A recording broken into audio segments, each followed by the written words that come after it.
அறிவை அறிகிறோம், இன்னும் கொஞ்சம் அறிய விரும்புகிறோம், இன்னும் கொஞ்சம் அறிய விரும்புகிறோம். கர்த்தாவை நான் ஏற்றுக்கொள்ள விரும்புகிறேன், அங்கீகரிக்க விரும்புகிறேன்னா வெளிச்சத்தின் மேல வெளிச்சம் அடைஞ்சிட்டே இருப்போம்.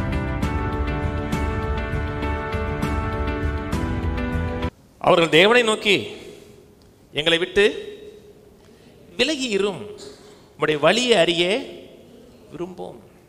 சர்வ வல்லவரை நாம் செய்விக்க அவர் யார்? அவரை நோக்கி ஜெபம் பண்ணுவதெல்லாம் நமக்கு பிரயோஜனம் என்ன என்கிறார்கள். இது கிறிஸ்தவங்க சொல்றாங்க தெரியுமா? 15ஆம் வசனத்துல சொல்லலையா? எத்தனை கிறிஸ்தவங்க என்கிட்ட சொல்லியிருக்காங்க, நான் ஜெபம் பண்ணி எண்ணத்தை கண்டேன், கர்த்தர் எண்ணத்தை செஞ்சாருங்கிறாங்க. எனக்கு ஜெபம் பண்றதே வெறுத்துருச்சுங்கிறாங்க. ஏன் வெறுத்துருச்சு?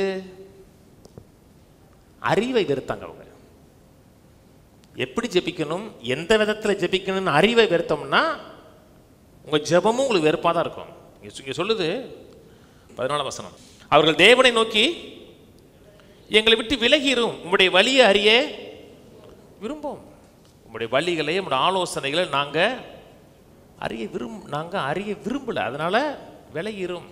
அதனால தான் ஓசியா சொல்றாரு, என் ஜனங்கள் அறிவில்லாமல் சங்காரமாகிறார்கள், நீ அறிவை வெறுத்தாய். அறிவு இல்லைங்கிற பிரச்சனை இல்லை, அறிவை வெறுக்கிறது பிரச்சனை. அறிவை அறிகிறோம், இன்னும் கொஞ்சம் அறிய விரும்புகிறோம், இன்னும் கொஞ்சம் அறிய விரும்புகிறோம். கர்த்தாவை நான் ஏற்றுக்கொள்ள விரும்புகிறேன், அங்கீகரிக்க விரும்புகிறேன்னா வெளிச்சத்தின் மேலே வெளிச்சம் அடைஞ்சிட்டே இருப்போம்.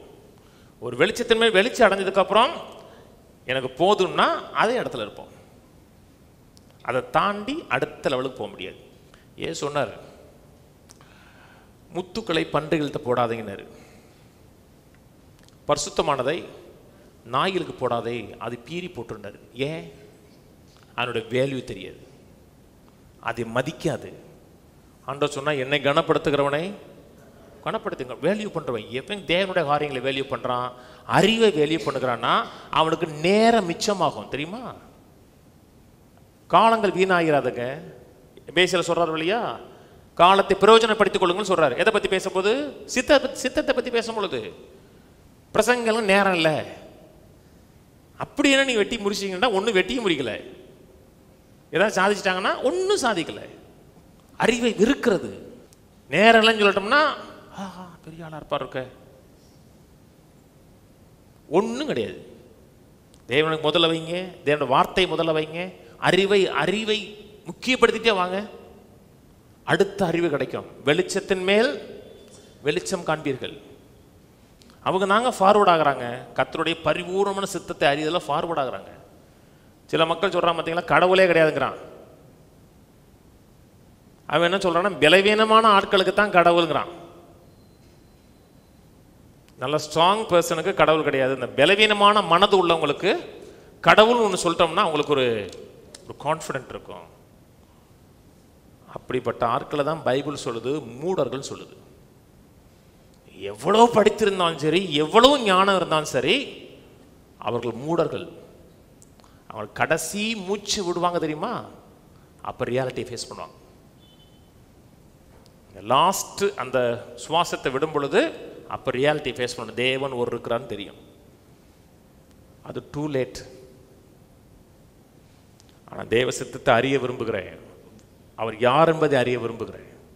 அப்படிப்பட்ட ஆள் காமிக்கிறாருங்க. நீங்க கடவுளை அறியாத ஒரு குடும்பத்தில் பிறந்திருக்கலாம், பில்லி சூனியம் பண்ற ஒரு குடும்பத்தில் பிறந்திருக்கலாம், குடும்பமே பில்லி சூனியம் பண்ற குடும்பமா இருக்கலாம். ஒரு நாள் யோசிச்சு கடவுள்னு ஒருத்தர் இருக்கிறாரா அப்படின்னு யோசிச்சிங்கன்னா அந்த அறிவை கேட்ட உடனே தன்னை அப்படியே காமிப்பார். ஆண்டவர் இன்னும் அறிய விரும்புகிறோன்னா இன்னும் கொஞ்சம் காமிப்பார், இன்னும் கொஞ்சம் அறிய விரும்புனா இன்னும் கொஞ்சம் காமிப்பார்.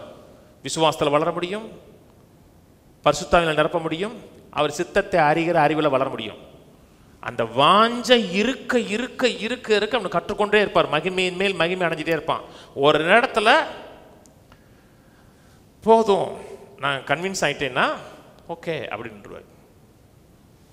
ஆனால் திருப்தி ஆகல, ஆண்டவரை நான் உண்மை அறிய விரும்புகிறேன், இன்னும் அறிய விரும்புகிறேன்னு நினச்சிங்கன்னா நீங்கள் ப்ரோக்ரஸ் ஆகி போயிட்டே இருக்கலாம். உங்களுடைய முன்னேற்றத்தை தடுக்கவே முடியாது, ஒரு மனுஷன் தடுக்க முடியாதுங்க. யோசுவாட்ட சொல்றாரு பார்த்தீங்களா, உனக்கு முன்பாக உயிரோடு இருக்கிறனாலாம் ஒரு மனுஷன் ஏற்று நிற்க முடியாது. ஏன் நிற்க முடியாது? அவனை பெரிய வித்துவானா? கர்த்தருடைய சித்தத்தை, கர்த்தருடைய நோக்கத்தை நிறைவேற்றுகிற பாதையில் போகும்பொழுது அவன் சித்தத்தில் இல்லை, அவருடைய பிளானை நிறைவேற்ற இருக்கான். அப்படிப்பட்ட மனிதன் ஸ்ட்ராங் மேன். அவனை எதுக்கிறதுக்கு ஒரு சக்தியும் கிடையாதுங்க. அதனால நேரம் ஒதுக்குங்க, கர்த்தருடைய சித்தத்தை அறிந்து கொள்ளுங்க, அவர் கரத்தை பிடிங்க, அவரோட டிராவல் எடுத்தீங்கன்னா கர்த்தருடைய நன்மையும் பிரியமும் பரிபூர்ண சித்தம் என்ன என்பதை கம்ப்ளீட்டா அறிந்து கொள்ள முடியும்.